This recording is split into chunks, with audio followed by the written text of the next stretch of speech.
Como decíamos, esta misa, estas lecturas nos hablan de la infinita bondad y misericordia de nuestro Señor Jesucristo para con todos sus hijos. Y Él nos da ejemplo aquí, sobre todo en el Evangelio, de toda la misericordia, todo el amor que Él tenía a los discípulos, sobre todo a los sacerdotes, a los apóstoles, que ellos tenían una confianza entera con Jesús y les ponían todas las dificultades, todos los problemas, hasta cosas descabelladas como que lo que piden Santiago y San Juan, estar uno a la derecha, otro a la izquierda, en la gloria de Dios.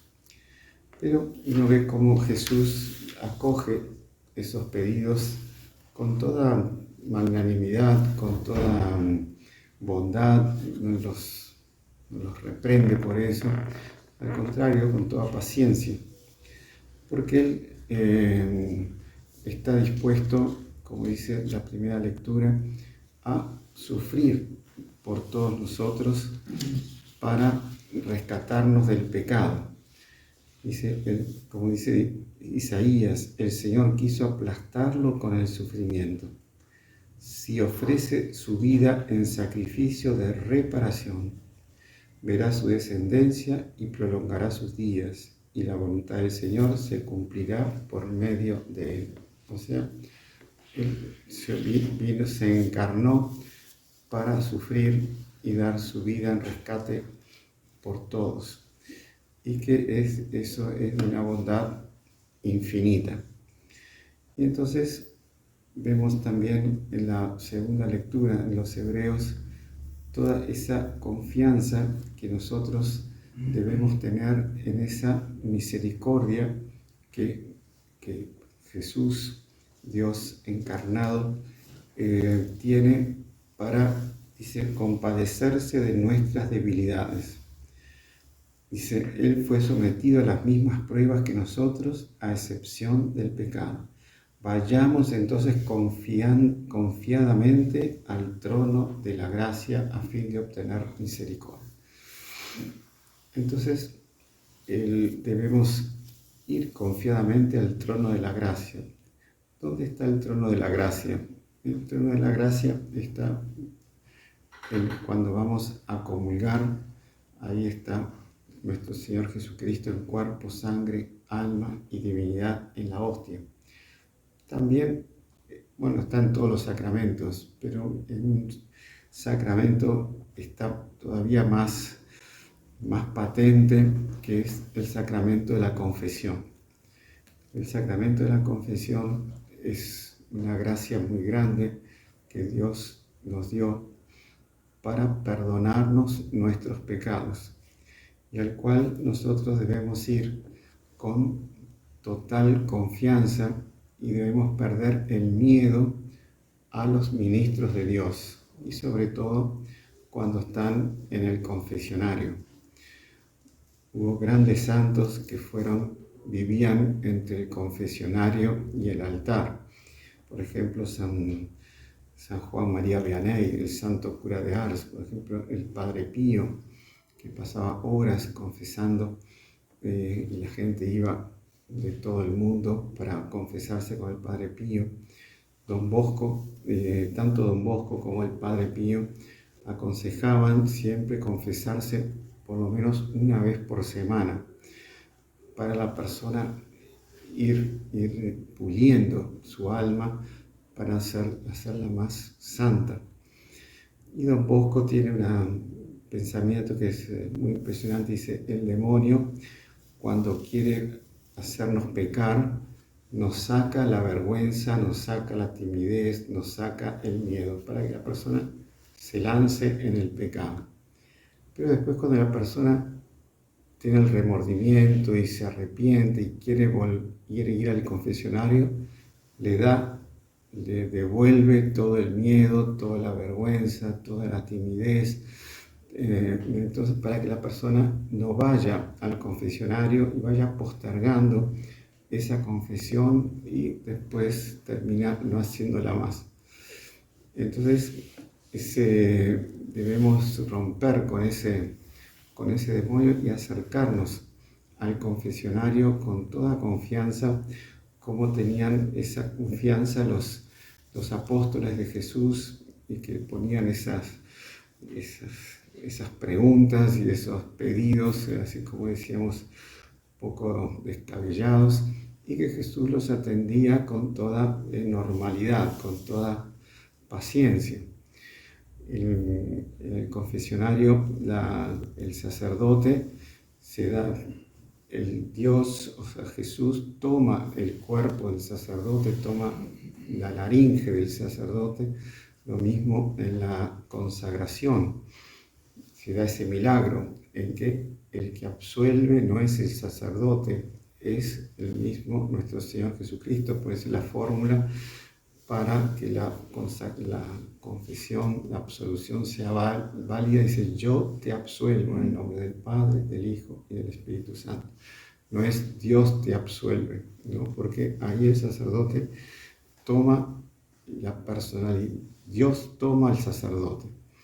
Se llama in persona Christi. Es un milagro que se da siempre en la confesión y en la consagración, en la misa. Y el sacerdote lo que quiere es hacer que el fiel se salve, se cure de esos pecados, se borre de sus pecados. Y va a tratar de llevarlo al arrepentimiento si la persona está muy endurecida. Hay un caso que Monsignor John Clark lo comentó varias veces, que pasó en la época del Renacimiento en Francia, cuando ya se estaban abriendo templos protestantes por el año 1600, siglo XVII más o menos, en que una persona había matado a un pariente muy cercano. No me acuerdo qué grado de parentesco tenía. Entonces la persona mató y le empezó el remordimiento. Entonces entró en la primera templo que encontró, que era un templo protestante. Entonces lo atendió el pastor. Entonces el pastor le dijo: no, fuera de aquí, salga de aquí, voy a llamar a la policía, voy a llamar a la autoridad, usted es un asesino, ¿cómo se animó a entrar aquí? Bueno, el hombre salió despavorido y temblando y todavía con el problema de conciencia encima, y este pastor lo expulsa, y bueno, y ahí seguía con el problema, y ahí entra en una iglesia católica, ¿no? Y ahí el padre dice: mire, padre, tengo que hablar, le dice el hombre, tengo que hablar con usted. Ah, bueno, está, si quiere confesarse. Bueno, sí.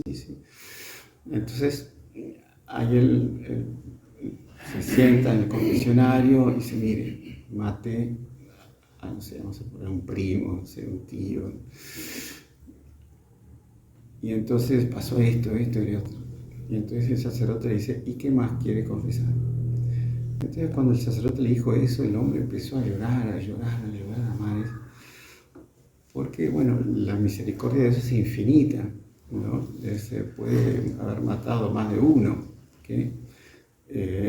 Así como el buen ladrón que pasó toda su vida robando, llegó a la cruz y Jesús lo perdonó y fue el primer santo que entró en la primera canonización que la iglesia hizo, fue el buen ladrón, que su historial fue solo de robar, pero él tuvo ese amor a Jesús y esa admiración a Jesús y ese arrepentimiento de sus pecados por el cual Jesús lo perdona. Entonces tengamos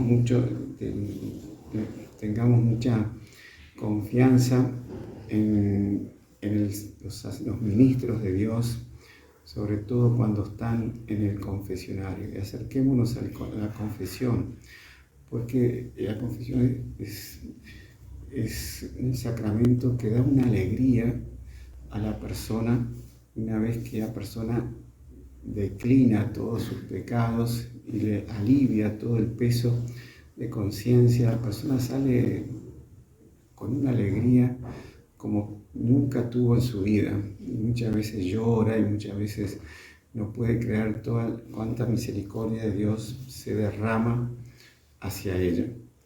Había un caso de un poeta francés, un escritor francés que se llama Chateaubriand, del siglo XIX, y que él no se animaba a confesar un pecado. Entonces iba a la confesión, el padre le decía, ¿quieres decir algo más? Él era joven. No. Entonces el padre, ¿pero estás seguro que no queda? Le daba la absolución.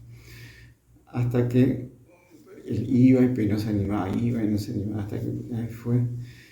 Y el padre otra vez le dice, ¿no quiere decir algo más? Entonces, cuando el padre ya le iba a dar absolución, pues dice, no, espere un poco, tengo tal o cual cosa, ¿no? Y ahí él dice que fue una alegría enorme, como que un mar de gracias y de bendiciones se le abría para su alma. Entonces recurramos siempre al sacramento de la confesión.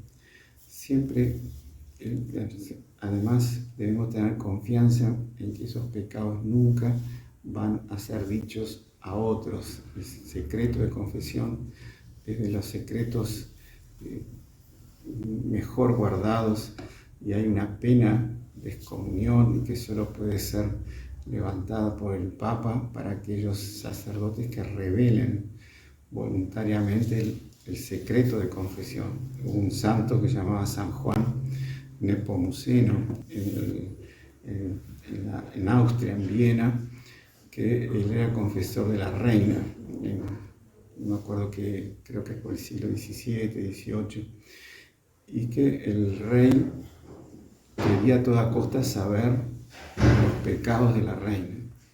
Y él, evidentemente, no dice, entonces la amenaza de muerte. Dice, no, yo no puedo decir.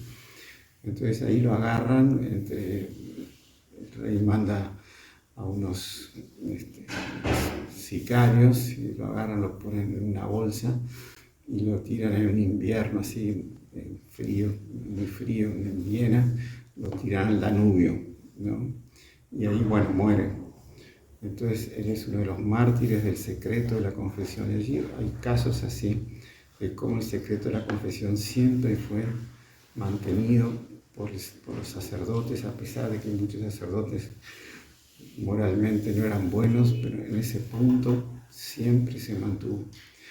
Entonces pidamos esa gracia a la Santísima Virgen de confiar en la misericordia de Dios y también confiar en los ministros de Dios que están en el confesionario. Ave María Purísima. Sin pecado concebido.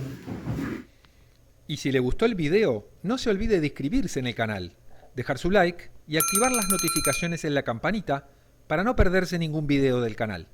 Comente y comparta con sus amigos y familiares.